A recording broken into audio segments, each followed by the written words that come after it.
Well, I'd like you to park the car in that space up ahead on the left, the examiner says. So you press the self-park button on your Renault 5 EV and the car does it perfectly. Well, later, back at the driving test centre, the examiner checks his notes and states, "Congratulations, you've passed your test." You breathe a huge sigh of relief and say, "Thank you." And the examiner replies, "No, not you. You were awful. The car's passed." Yeah. Anyway, seriously, you're thinking about taking your UK driving test in an electric car. Is that a smart move? Many driving schools like the AA driving school now include EVs, like the Peugeot E208 and the Vauxhall Corsa E. You've probably already heard the good bits. It's so much simpler. You got no clutch to master, you can't stall it, and while all that's true, it's barely half the story. What you probably don't know are the unspoken rules, the subtle differences in how you drive, and the new things examiners are looking for that could be the difference between getting that pass certificate and the long, lonely drive home with a fail. The game really does change when you get behind the wheel of an EV. The way it moves, the way it sounds or doesn't, and even the questions you might be asked, they're all very different. Now, examiners are adapting and they expect a new level of awareness from EV drivers. So let's break down what you really need to know. We'll cover the massive decision you make the second you book an EV test, walk through the show me, tell me questions that the DVSA hasn't yet published, but that smart instructors are already prepping for. And we'll reveal the common test failing traps that are completely unique to electric cars. This is your insider's guide. Let's get into it. I'm Dave. Well, first things first, and this is the big one, you need to understand what passing your test in an EV actually means for your driving future. Because every electric car is classed as an automatic, you're not taking a standard driving test. When you pass in an EV, you'll get a Category B licence, but it will have what's called a Code 78 restriction. Now, in plain English, this means that you are only licensed to drive automatic cars. This includes petrol, diesel, hybrid, or electric automatics. What it doesn't let you do is to jump in a car with a manual gearbox. If you ever want to drive a manual, you'll have to go back for more lessons and pass a whole separate test. Well, this creates a real dilemma. On one hand, learning in an EV is just easier. You can ditch the two biggest headaches for learners, clutch control and gear changes, and then hill starts become a non-issue. And all that mental energy can instead be poured into observations and road awareness. It's often a faster, less stressful route to getting your licence. But on the other hand, you are limiting your options right out of the gate. So if your first car needs to be a cheap one, you'll find the used car market is still dominated by manuals. By going auto only, you could be pricing yourself out of an awful lot of affordable first cars. Now, obviously, if you already know that your first car is going to be an EV, then this just might be an easier decision. Just ask yourself, if you've got an EV, will you ever drive a manual petrol car? I suspect you know the answer to that one. So the first unspoken rule is this. This isn't just about the test. It's about the next 5 or 10 years of your life on the road. Yeah, the UK is phasing out new petrol and diesel car sales by 2030, 5 years from now, and hybrids by 2035. So the future is electric, but the transition will take years. You'll still be able to buy new petrol cars for the next 5 years, new hybrids for the next 10 years, and there is currently no limit on how long you can buy and drive used petrol or hybrid cars after that. You have to weigh against that the ease of passing against the flexibility you might need later. A full manual licence lets you drive everything. An automatic one, well, it doesn't. Think hard about it before you even book a lesson. All right, let's get into the test itself. It's a big worry for EV learners, and that's the show me, tell me section. You get one tell me question before you drive and one show me question on the move. Get one wrong, it doesn't actually fail you, but it lands you with a driving fault. And that's not the best way to start your test. Now here's a secret: the DVSA, Driver Vehicle Safety Agency, hasn't published an official list of questions just for EVs. For now, it's treated like any automatic car test. But the examiners aren't clueless. They know you're in an EV, and driving schools are already getting ahead of the curve. They're preparing their own questions that are logically going to come up. And you need to be ready for both the old and the new. Now, many questions will still apply.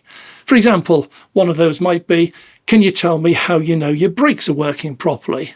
Well, this applies equally to EVs, even if you use regen braking. And the correct answer could be, well, you check if the pedal's spongy or the car pulls to one side. Likewise, if they ask you how to check for tyre tread depth, use a gauge and you need 1.6mm tread and make sure there are no cuts or bulges anywhere on the tyre. But you could actually get an engine question, like, open the bonnet and show me how to check the oil level.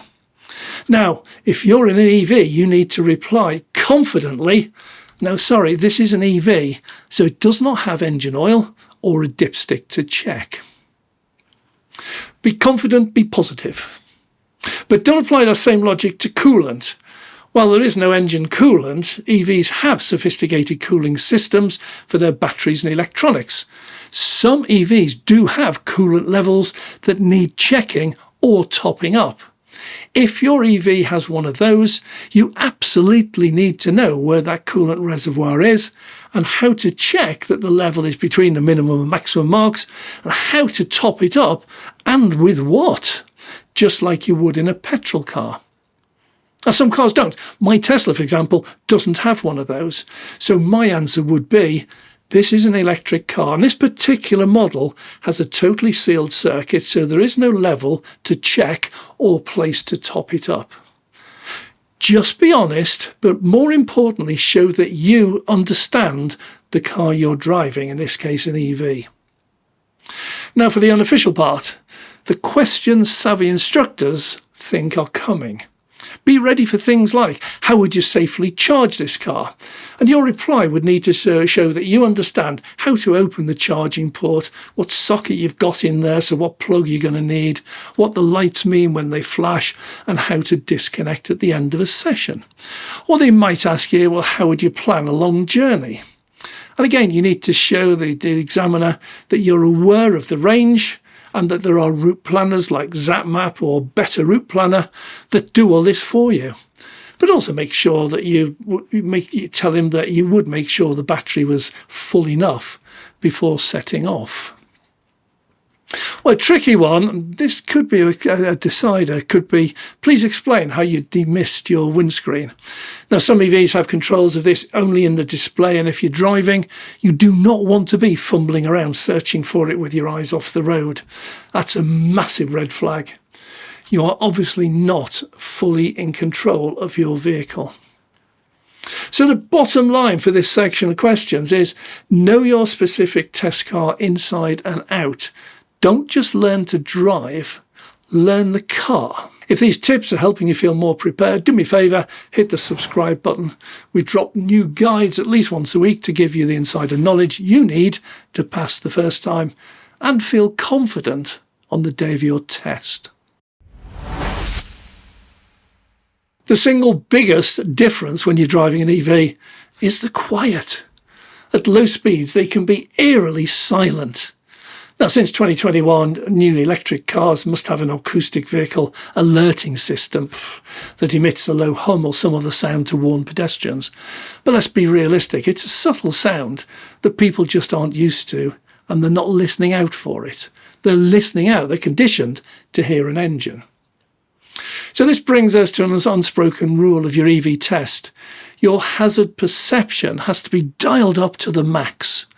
The examiner will be watching you like a hawk for this.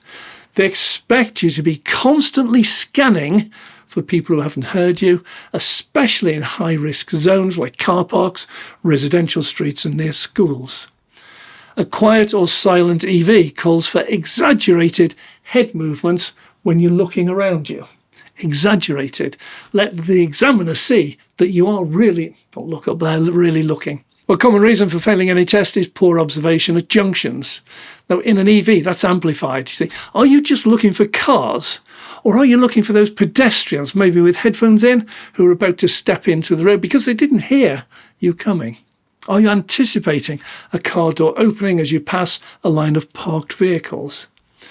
Your examiner is thinking, does this person truly understand the risk their quiet car poses? You have to prove you do with your actions. Give cyclists a wide berth and check your mirror, as you may be required to swerve further out if they haven't heard you. Try to make eye contact with people waiting to cross. Your driving has to be visibly and deliberately defensive. The silence of the car requires you to be louder, more obvious, driver, with your observations. Electric cars can give you all the power the instant you touch the accelerator. This is called instant torque, and it's what gives them that famously quick, zippy feeling. While it's great fun, it can be a huge problem in a driving test.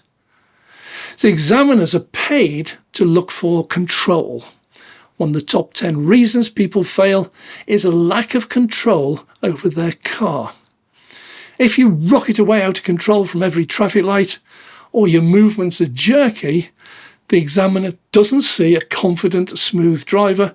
They see someone who can't properly handle their vehicle. The unspoken rule here is to master smoothness.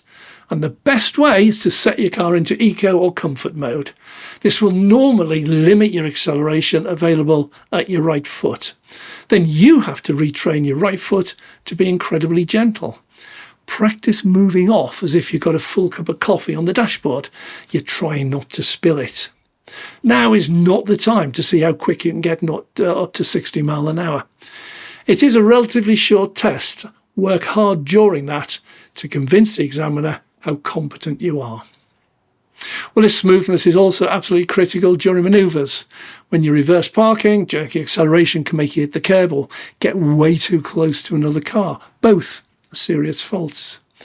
And the smoothness also applies to your speed. Because EVs are so smooth and so quiet and get up to speed so effortlessly, it is dangerously easy to drift over the speed limit. A few seconds of lost concentration can see you doing 35 in a 30 zone, and that's a definite driving fault. You have to be disciplined and check your speedometer constantly, far more than in a noisy petrol car where the engine drone itself gives you a clue as to how fast you're going.